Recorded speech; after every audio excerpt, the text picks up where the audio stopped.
I don't want to blow your hands out. Sound system in the area. Sound system in the area.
It's Osiris, 15 minutes, you're a grown woman on the move. Right on. I am up at Peavey with the fabulous, incomparable Doug Wimbish. It's my honor to be talking to you, brother. Osiris, it's always good to see you, and we are here live in the living color right here at the Peavey booth, NAMM Show 2018, and we're getting it in. That's right. I know you're going on set in a minute. How long are you going to be on set? Not long. Just long enough to be able to just shake a few hairs and get people to wiggle their feet and then move. Yeah, but people love shaking their booty to your stuff. What are you doing now, man? Living color, we have a new record out, Shade, that drops. When is it coming out? Huh? When is it dropping? It came out. It's out now. Okay. So you can check it out. We're on Megaforce Records. It's called Shade. Myself, Vernon Reed, Will Calhoun, Corey Glover. We're still kicking it. I have another group I'm working with called DMD with myself and Daru Jones on drums and Marcus Machado. Okay. And get ready for a new Doug Wimbish solo record that's going to be coming out this year. Oh, right on. You know, and everybody is waiting on that. We've been waiting for a long time to hear you do a solo album, man. Well, I'm looking forward to it. I've done, you know, my first one, Trippy Notes for Bass, second one, Cinema Sonics, and I'm looking forward to doing the next one. Okay. Get it out there to it'll be a trilogy then. All right, and if everybody wants to find out more about what you're doing, where can they go? They can go to DougWimbishBass@gmail.com. That's a good place to check it out. Got any social media stuff you want to hit on? Well, you know, I am social media. He is social media. Do you hear that? He is social media. We have a thing called the Wimbash that we do every year. And it's in Hartford, Connecticut. Well, it started in Hartford, but it's branched out all over the world right now. Wow. The premise of it all is to just bring young, new up-and-coming talent and let them break bread with some of my elders, and then we can be able to pass the torch on to them. Okay. I know you got some time short on time, so thank you so much for being with us. And just say bye. We'll see you next time. Bye. Osiris in the area. Bye. Hey everybody, it's your girl and your grown woman on the move. What's up? It's Osiris with 15 minutes to show. Guess who we are? We are out at the NAMM 2018 convention here with Gabe, the on-board engineer for the John Lennon Educational Tour bus. Boy, John Lennon would be proud. Tell us what you do on here. This is our first time being inside of the tour bus this year, so we are having a wonderful time. So we want to talk to Gabe and see what goes on in here. What happens, Gabe? So this bus is a non-profit mobile recording studio, and we take it all around the country, writing and record original music with students, as well as do music videos and multimedia projects of all kinds to spread music education, multimedia education, as well as John Lennon's message of peace. And I don't think a lot of people know the history of the tour bus. How did it get started, and at what point did they start to bring on onboard engineers and really make it like it's almost like a recording situation, a studio, right? So the bus actually originated from the John Lennon songwriting contest, and it was that's how it first came to be, as like a prize for that. And then they had some kids come on for the news spot, and they wrote an original song during the time they were on the bus, and they thought that was a great experience for those kids, and they could further that process. So they kind of turned it into its own separate thing alongside the songwriting contest. And so both of those things are kind of been built up from the ground up to spread the knowledge and message of peace that John Lennon was all about when he was still alive. And that's a good thing. Now, how do you guys choose the particular students? What caused it to go and take more of an educational turn? Is it because of the experience you just described? Yeah, well, a lot of schools don't necessarily have all the funds or the means to give students music education these days. So that's really why we focus on trying to bring that into the schools, especially to schools and students that don't have those opportunities in their school to begin with. So that's why we're taking it all around the country and want to share it with students who are interested in that.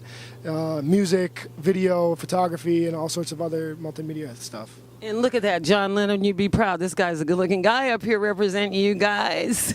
But anyway, listen, and so how did you get involved? At what point did you get involved with this particular situation? And do they switch people out, or once you get hired, are you still on board forever? Or? So there's 3 onboard engineers that travel around with the bus anywhere. Where do you travel?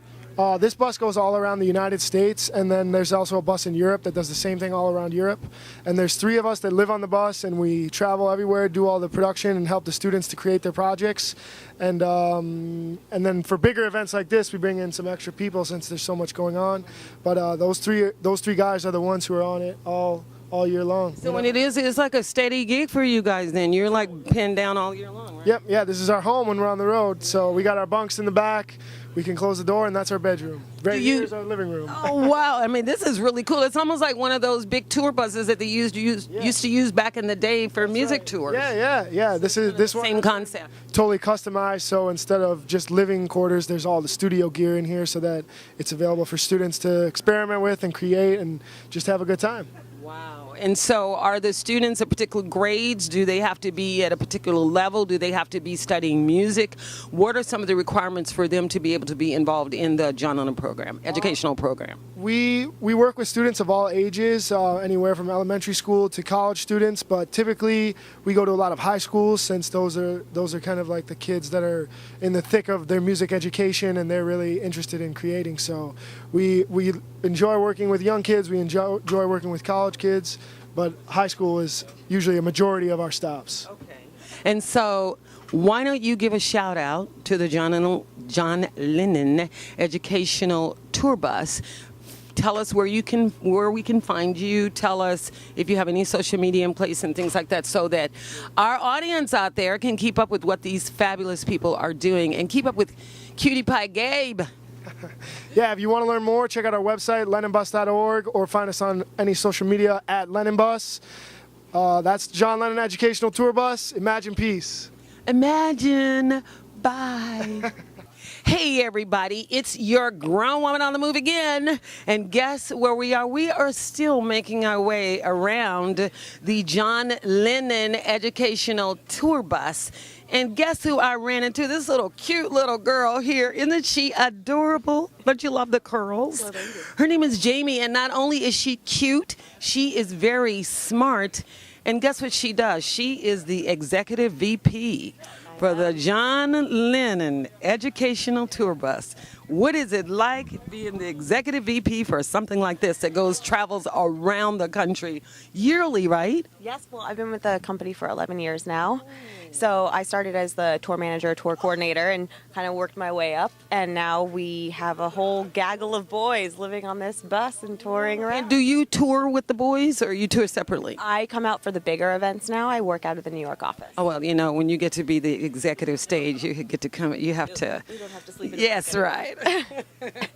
So how do you like it? What is some of the things that you have to do being the executive VP? I oversee all of the financial elements, the HR, the programming, international development, and expansion of the global mission for the bus. And when you guys go out and do you seek the high schoolers, or do the high schoolers come to you, and is there any kind of monetary thing involved, or is it just purely volunteer, or what happens? So we go to different schools for a variety of different ways, and one of them is through our website, londonbus.org. You can make a direct request, and all of those requests come to myself and to Matthew, who is our vice president, and from there we kind of have like milestone locations that we reach every year, and we fill in the gaps with these requests. So, and then everything that we do is for free. Now, you look like an artist yourself. Are you an artist? I am. I play guitar and I sing. Yeah, I could tell. Yeah, you look like a little artist. But anyway, so how do you coordinate being an artist and being with artists? I don't know if I really coordinate it. You just like, hey, if it rolls out, whatever rolls out for the day. Yeah, more improv.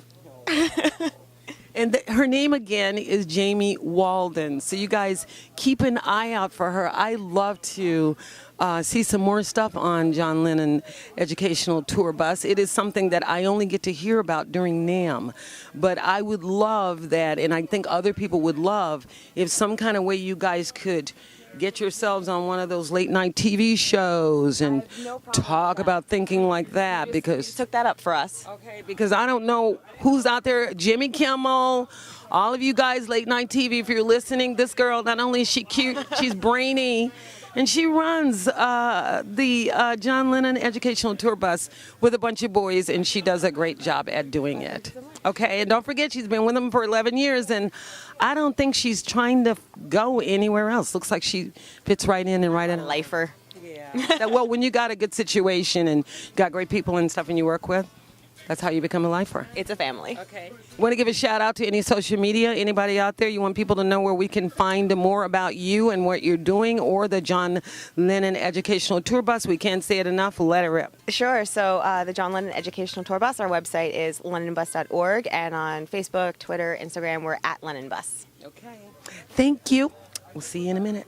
Hey everybody, what's up? It's your grown woman on the move, Osiris, with 15 minutes, here live at NAMM 2018. We're in the booth of Hip Shot, and we are talking to David Boriskov, president of Hip Shot Products. Tell us all about hip hop. Now, you were telling me you've been doing this for 17 years. Well, I've been doing it for 36 years. Wow. Yeah, since 1982. Yeah, but here at NAMM? Yes, well, I've been here at NAMM. This is my 36th NAMM show. Wow. And yeah. So how do you like it? I mean, what do you guys do? Tell us a little bit more about Hip Shot. We make upgrade hardware for guitars and basses. And like if you were to buy a Harley Davidson and you wanted a new shiny hubcap or something, we would be the ones that manufacture the new hardware. So we upgrade, we supply to companies like Fender and Gibson and all those, and we sell direct to the individual. Okay. And so what would make someone be interested in buying these? What is it about Hip Shot that puts you guys a little bit ahead? Most of our hardware is made in the USA, and it's we're just upgrade hardware. So if you had a guitar and you weren't happy with the tuners or the bridges, we would supply a better piece of hardware for your guitar. And it's called hardware. It wouldn't be called applications or something to be added to something, or no? Yeah, here.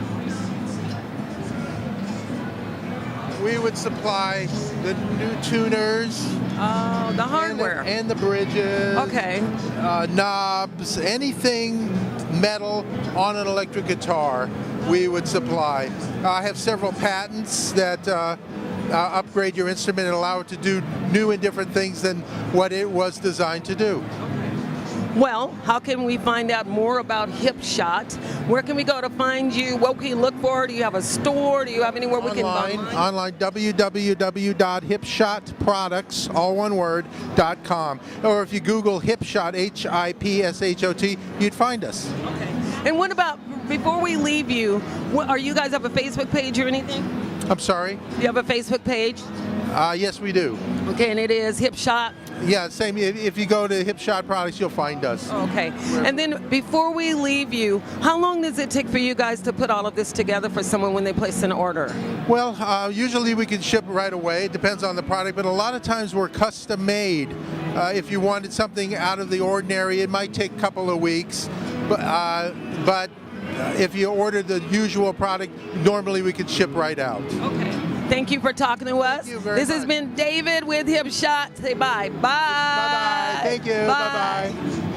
Hey, everybody. It is Osiris, your grown woman on the move. You know where we are at NAMM 2018. I am talking to a legendary electronic person. He's been an engineer. He has a company called Messengers Electronics, and what do you do? Custom make things? It's all microphones and anything electric. Anything for recording or home stereo or surround sound.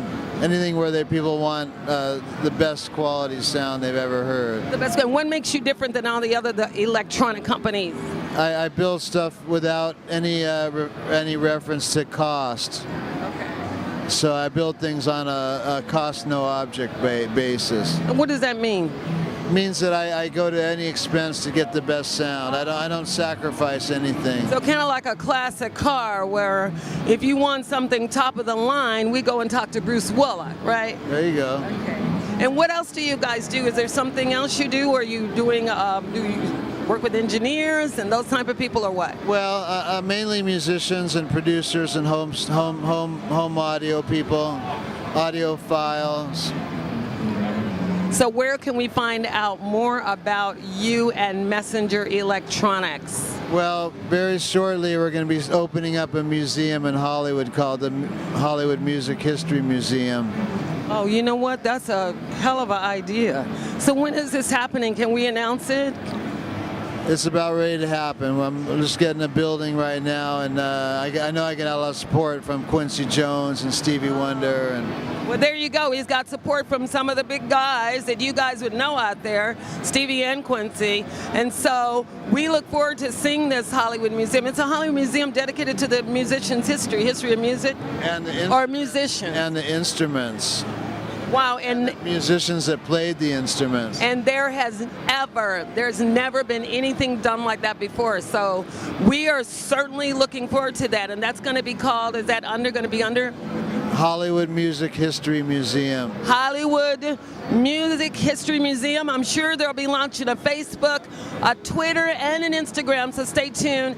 And certainly look out for my boy, I've known him a long time, Mr. Bruce Willock, okay? Thank you. With Messenger Electronics. Bye, say bye. Bye. Hey everybody, it is Osiris for 15 minutes again. Your grown woman on the move, and guess what? We have moved to Odyssey, which is a headphone company, and we are here with the wonderful opportunity of talking to Chris Behrens, who is at the booth here, and we want to know all about why are these headphones so special? Well, we use a unique technology called planar magnetic, and I have an example here. So this is one of our drivers. This is the actual diaphragm that moves the air. So instead of a paper cone or a plastic cone or a metal cone that's pushing the air, you have this very thin, ultra lightweight material that was developed for NASA. And it has the voice coil circuit etched directly on the film. So essentially what that means is it stops really fast, it starts really fast, and it's very low distortion. Oh, so you almost get no noise. Like the way we're recording in NAMM, like if we had headphones or something and somebody had to hear, would all of this be quieted out and we could really hear ourselves talk or no? Well, no, it's not noise canceling, it's just the fact, it's just ultra pure sound. So we have some closed back headphones, but most of our headphones are open back, so you can hear the environment around you. For noise reduction and things like that, we leave it to Bose or whoever. Our thing is pure sound, natural sound. And so people that make music and recordings and stuff, would this be something that they would want to use in their studio? Yes, absolutely. These are great studio headphones. We have a lot of top tier mixing engineers, mastering engineers, people who track in the studio with these. Basically anyone who wants to hear really what it's going to sound like when it plays back on speakers, that's what our headphones do. Okay, well, you know what? I know you got to go, and this is a short interview, but is there anything else that you'd like to say about your company, Odyssey, which I love the name, by the way? Odyssey, the best headphones in the world, bar none. And where will we go to find them? Do you have a website? Do you have a Facebook page? Any of the social media? We have all the social media, odyssey.com. We're on Facebook, Odyssey Official, Instagram, and we have a worldwide dealer network, and we sell direct.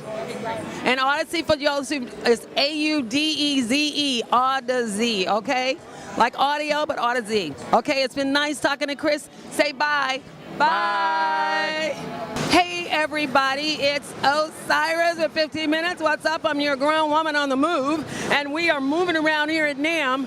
We have landed over here to talk to legendary jazz artist, vocalist extraordinaire, Miss Elena Gilliam, who is a part of a team, George and Elena Gilliam. They are husband and wife. Very rare do we see that in the industry, more specifically in the jazz industry, and we'd like to talk to Elena a little bit about her repertoire and what she does. Hey, it's so nice to be here. I love this. Well, my repertoire. I was just telling somebody, I'm a jazz singer. I'm definitely a jazz singer. And that's kind of where I want to stay in my career, but we're talking about crossing over and doing more commercial. So I'm trying to figure out a way to mix that in a little bit. Now, I know I've heard you sing. Lovely voice. Clearest voice that I can hear these days. But anyway, what made you pick jazz over any other kind of music? You know, I've always had a real strong feeling about it. When I was coming up, I listened to Shirley Bassey, Sarah Vaughan, of course. Dinah Washington. And I just love that sound. I love the feel of jazz. It seems like you have a freedom with jazz that you don't have with some other vocal categories. In what way? Well, you have to stick to, for example, you get it sheet music, you stick to the melody of the music note for note for note for note.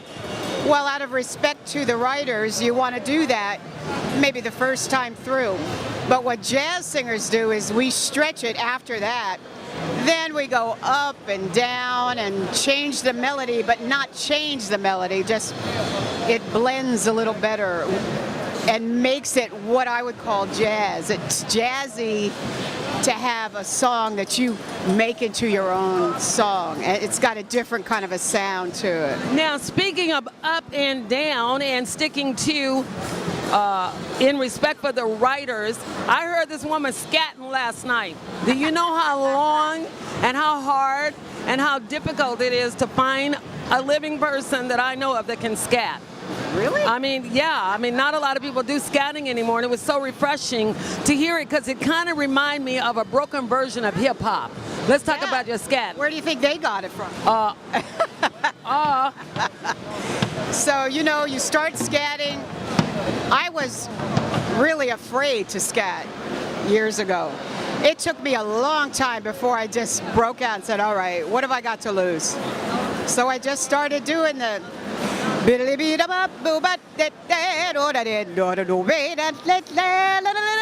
little bit of it. And all you're doing is mimicking a horn. Once I understood it's the horn that you're trying to mimic, it's a lot easier concept-wise. It's not just sounds.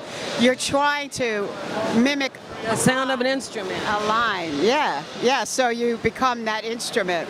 So I'm always listening to horn players, and I'm still learning and trying to smooth it out better and come up with different lines. My husband's really helpful with that too. Well, she doesn't need a lot of smoothing. She said the word smooth. She don't need a lot of smoothing. What I'd like for you to talk a little bit about your current EP, your current CD, and your husband's present CD. Let's talk about a little bit of that, how you were inspired to do this particular kind of CD and what you guys plan to do together in the future. Yeah, you know, our CD was a culmination of moments that we had in our history together in music. That's why I call it Moments in Time. And it's not a title of a song, it's just It sounds like. how we've been in the business together. And different songs reminded us of different times, different places we've performed, different songs we performed that we loved and gave us that feeling. So that was Moments in Time and how that came about. And speaking of Moments in Time, I can hardly believe it's been 10 years since we did that CD. Really? Now Wow. it's time to get on board with another one. So I'm working with some different musicians, and I'm looking for songs, just the right songs, and I might combine it a little bit with something a little bit more modern with a jazz twist. I'm working on Overjoyed, which is a wonderful Stevie Wonder song. Oh, and then it's beautiful. It can easily be adapted Yes. Without it changing. without changing it. People love that song wherever I go, and I love it. The lyrics, nobody did it like Stevie. Overjoyed. But then my husband came out with a CD just last summer. That was his second instrumental CD. And just doing his guitar trio, which he loves. For years, he worked at being a guitar trio, just guitar as the melodic instrument with a bass and a drum. And he just has learned how to do it so well.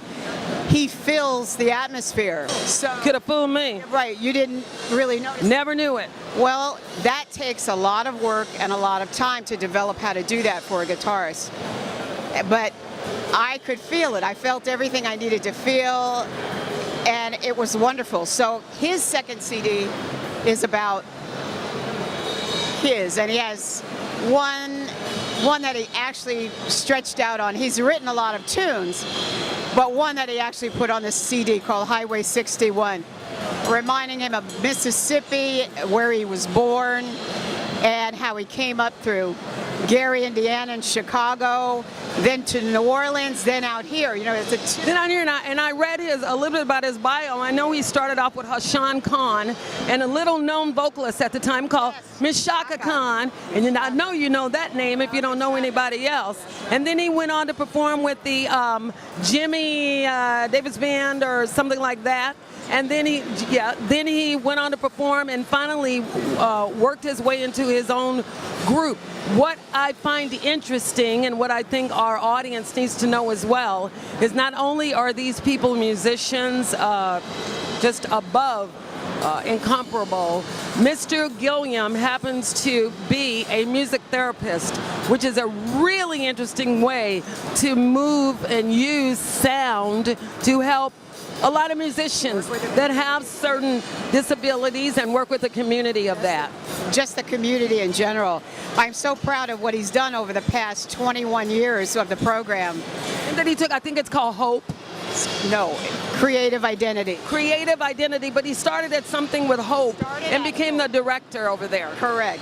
As soon as he finished his program, he was so sharp, and so the director at this program loved him so much and thought She hired him. just natural, hired him right out of, as he finished his education, his own program, because he wanted to work with clients and push them to the edge like no one has pushed them before. And that's what makes his program so unique. And Creative Identity has blossomed into a model program in Anaheim. So I'm very proud of him. And he sacrificed doing music full time. Or to do that. That's why. That's a heart. Work for the community, and I'm just so very proud of what he's done and what he's accomplished. And I would say he's got 2 programs now, so I think he's going to be continuing with that, and he still likes to keep his foot in music, of course. Of course. That makes us who we are. I have had a wonderful time, you guys. We are here at NAMM, as you can tell. It's loud, like NAMM always is. So don't be throwing us some shade out there talking about you couldn't hear us, because I know we're talking loud as we can, in consideration of all of the wonderful musical instruments and the people playing them behind us. Where can we find out more about Elena and George Gilliam? Where can we find specifically about Elena Gilliam? You can go to my website. That's www.gilliamjazz.com. GILLIAMJAZZ.com. And the Gilliams are here in Orange County. They travel a lot throughout LA County and Orange County. But if you ever we travel. They travel, so they will come where there are ears to hear. Right. All right, just say it's been a nice talking to you. Say bye. Hey everybody, it is your grown woman on the move again, Osiris, with 15 minutes to show. I am at the NAMM convention having a lovely time. It's always an interesting experience here at NAMM. Today, guess where we are? We are inside of the Mendelssohn piano booths, or room. And as you can hear, we have lots of pianos going behind. I have the pleasure of talking to the general manager, Ming Tong, who is from Shanghai, China. Yes. So can you tell us, I have never, ever seen a glass piano. What is the deal with the glass pianos versus everything else, or is it just for looks? Yeah, okay. So for the glass piano, it's the sound is different with the normal wood pianos. In what way? Because first we can out the looking is more beautiful. It's like we can from outside direct to inside. Yeah, and also. It's more for modern design, for example, for the show, for some different for the bar, for special design. So it really is designed as a kind of fashion piece as well as a functional piano. Yes. Right? Yeah. So how did you get into? Do you represent the whole thing, or just the glass pianos, or all of the pianos in Shanghai? What happens with that? How does it? We are produce ourselves.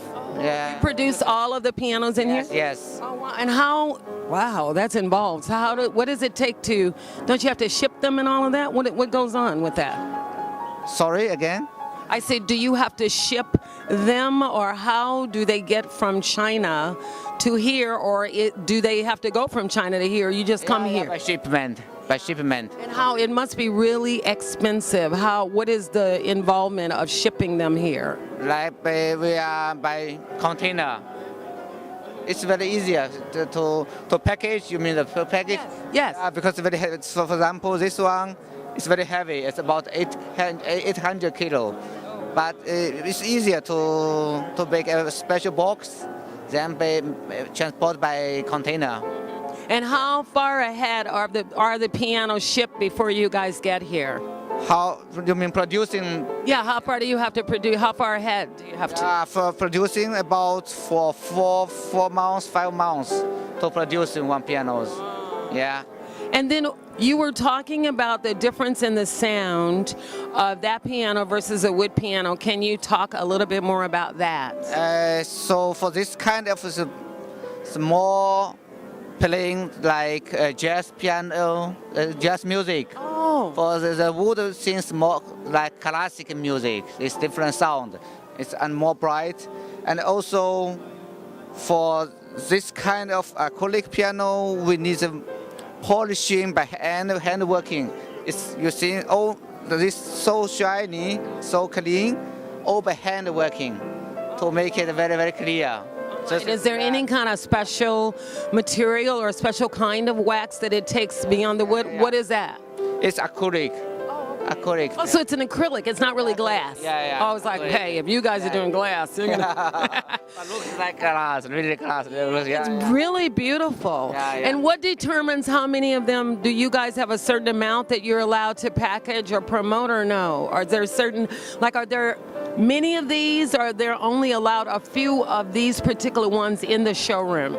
It's not the many, it's only few. You made in the whole world, or just a few in the showroom? Yeah, for the whole world. Yeah. Wow. And are they? Yeah. How long does it? He said it took about 5 months to make one. I think he said it takes 5 months. Yes. And is there a particular designer or something you guys have that does the creating them for you? Our company designer in the company. And so we need to talk more about you on and Mendelssohn Pianos on Facebook. So can you give us any of your social media information and tell us, our audience out there, how we can find out more about you? Yeah. Okay. We can make it. Yeah. What's your social media information? You mean Facebook, Facebook. Twitter, those social media. Social media? Okay. It's like YouTube. You mean, yeah. Or you can be. Do you have a website for your company? So what is that? Mendelssohn. Yes, Mendelssohn. Yes, we have. What is the website? mpiano.com. mpianos.com is where you can find out more about. Mpiano.com. mpiano without the s.com is where you can find out more about Mendelssohn. You can find out more about Ming Tong and his work that he does with the pianos. And also you guys on Twitter, you can find their YouTube channel, right? Yes. Okay. And also you can find the glass piano in the Dubai, the highest of the hotel. It means What's the name of the hotel? It's a 7-star hotel. What's the name of the? In Dubai? It's like a ship. The Wilton, the W Hotel, any of those? the top step hotel. Oh, so it would be the top hotel in Dubai. So we don't know the name of the hotel right now, you guys, but if you go to Dubai or you go ask Siri, Siri knows everything, she and Bixby. Ask them about where we can find out in the 7-story hotel in Dubai, a 7-star hotel in Dubai. There's no such thing as a 7-story hotel. 7-star, yeah. Oh my gosh, 7-star, yes. 7 stories, not yet. But anyway, we'll be talking and looking into some of their stuff soon again, and we want to thank Min Tong and his lovely camera assistant over there on the camera. You can't see her. Okay. And thank you guys for talking to us today on 15 Minutes. And we will talk to you later. Okay, bye. Say bye. Bye.